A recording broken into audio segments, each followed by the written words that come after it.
Okay, this is now video number 74. And in the last video we discussed the old Jerusalem, Babylon the Great, that's brought to a heap of ruins during the time of the end. And there's a fire that burns forever. The smoke ascends forever and ever.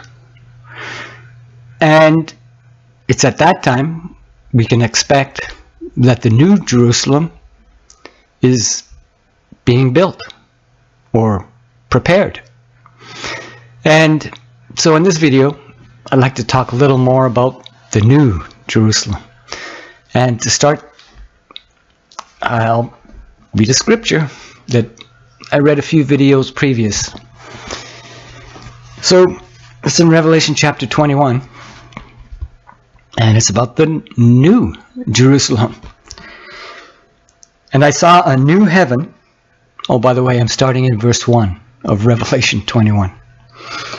And I saw a new heaven and a new earth.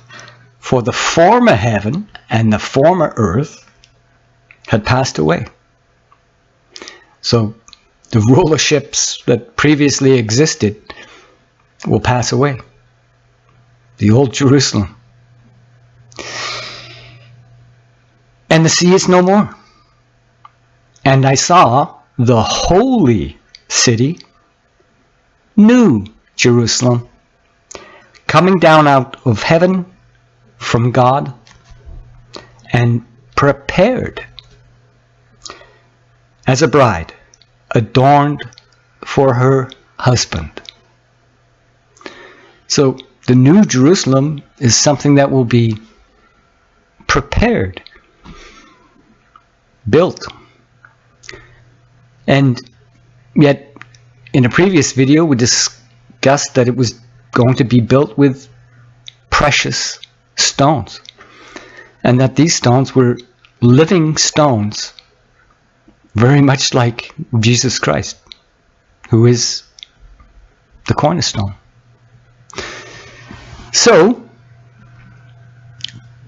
if it's prepared as a bride, adorned for her husband, then the bridegroom, when he arrives, should find something that already exists, a bride, the new Jerusalem. Right? So prior to Jesus Christ appearing, you should expect that the new Jerusalem is being constructed. The booth of David is being rebuilt, just as it says in Amos chapter 9. So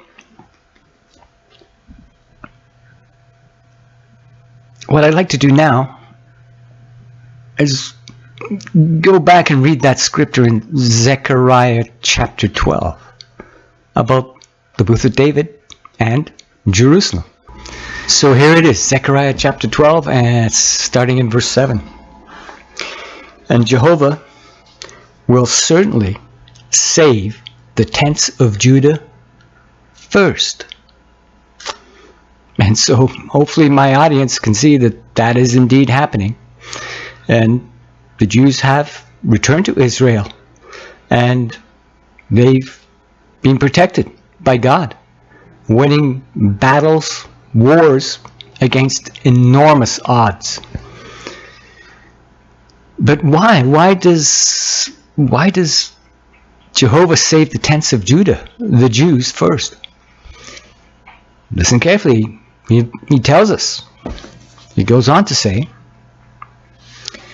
to the end that the beauty of the house of David and the beauty of the inhabitants of Jerusalem may not become too great over Judah, the Jews.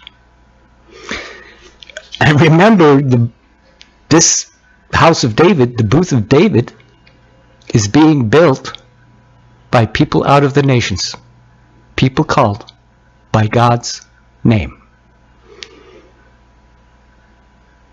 From Amos chapter 9. So, how are these inhabitants of Jerusalem beautiful? Well, that's a good question. And to answer that, I'm going to go to Daniel chapter 12 and read a scripture there. The inhabitants of Jerusalem will be beautified.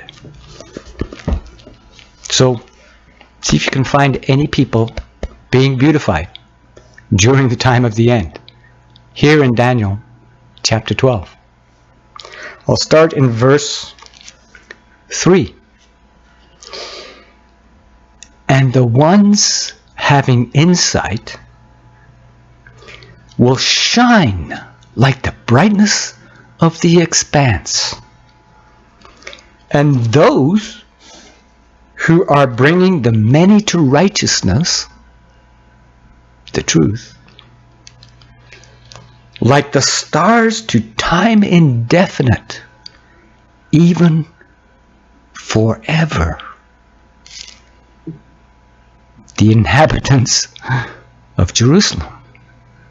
The beauty of the inhabitants of Jerusalem. The new Jerusalem.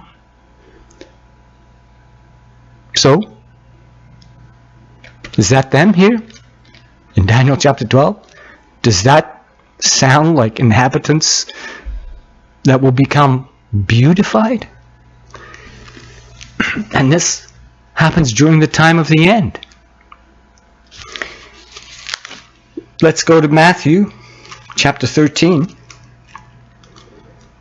And we'll find what I consider a parallel scripture. Listen carefully, and you can make that decision for yourself. The beautiful inhabitants of Jerusalem. Matthew chapter 13.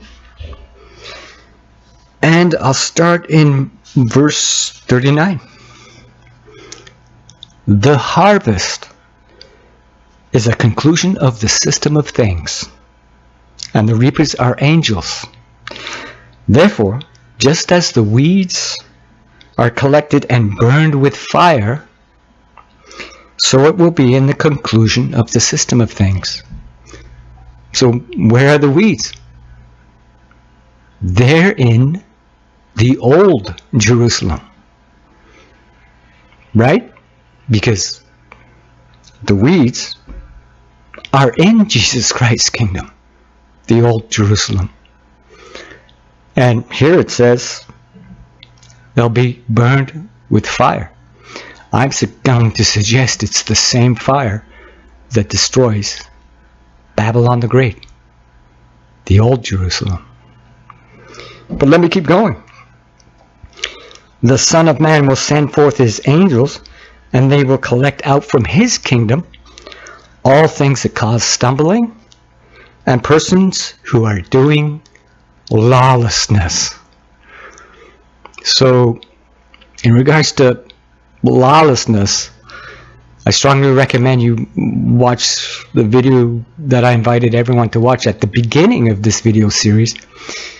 It's called Jehovah's Witnesses Take Note of the Man of Lawlessness, who enters the temple publicly showing that he is a god. I'll put a link to it at the end of this video. And they will pitch them into the fiery furnace. There is where their weeping and the gnashing of their teeth will be. But what about these? What about the beauty of the inhabitants of Jerusalem? Listen carefully to what it says next. At that time, the righteous ones will shine as brightly as the sun in the kingdom of their Father. God's kingdom. Let him that has ears listen. So, do you see the similarities to Daniel chapter 12? The beauty of the inhabitants of Jerusalem. The new Jerusalem that's being prepared as a bride for her husband, the bridegroom, Jesus Christ. And so, who will rejoice when he appears? Certainly, it'll be these people. And so, during the time of the end, how do these inhabitants of Jerusalem, how do they bring the many to righteousness? The truth. Let's go find the answer. So here we are now in John chapter 15. I'll start in verse 26. When the Helper arrives, that I will send you from the Father, the Spirit of the truth, righteousness, which proceeds from the Father, that one will bear witness about me, about Jesus Christ, the bridegroom. And you in turn are to bear witness, because you have been with me from when I began. I have spoken these things to you that you may not be stumbled. Men will expel you. Name of person is no longer one of Jehovah's Witnesses. Men will expel you. And so, the Spirit of the truth, righteousness. And if we continue in a verse further down, it says what this helper would do. In verse 8, it says, and when that one arrives, he will give the world convincing evidence concerning sin. Millions now living will never die. Concerning sin, concerning righteousness, the truth, and concerning judgment. And so, do you see the commandment that beautifies the inhabitants of this new Jerusalem? When you learn the truth, you pay it forward. You, in turn, are to bear witness. And if you do that, if you bear witness to the truth, what happens? Well, if you bear witness to these things, this is what happens. Back to Daniel, chapter 12, verse 3. And the ones having insight will shine like the brightness of the expanse. And those who are bringing the many to righteousness, you in turn are to bear witness. Those who are bringing the many to righteousness, like the stars to time indefinite, even forever. Amazing, huh? The new Jerusalem, the inhabitants will be beautified. So let's go back to Zechariah, the scripture we started this video with. And remember here in Zechariah chapter 12 verse 7, it says, to the end that the beauty of the house of David and the beauty of the inhabitants of Jerusalem, those who shine like the brightness of the expanse, may not become too great over Judah, the Jews. But let me keep reading. In that day, Jehovah will be a defense around the inhabitants of Jerusalem, and the one that is stumbling among them must be coming that day like David, and the house of David like God, like Jehovah's angel before them. Amazing. So even the worst, so even the most insignificant one who brings the many to righteousness, perhaps a person might only bring one other person to righteousness. It says here, and the one that is stumbling among them must become in that day like David, the beauty of the inhabitants of Jerusalem. So these are going to be God's sons.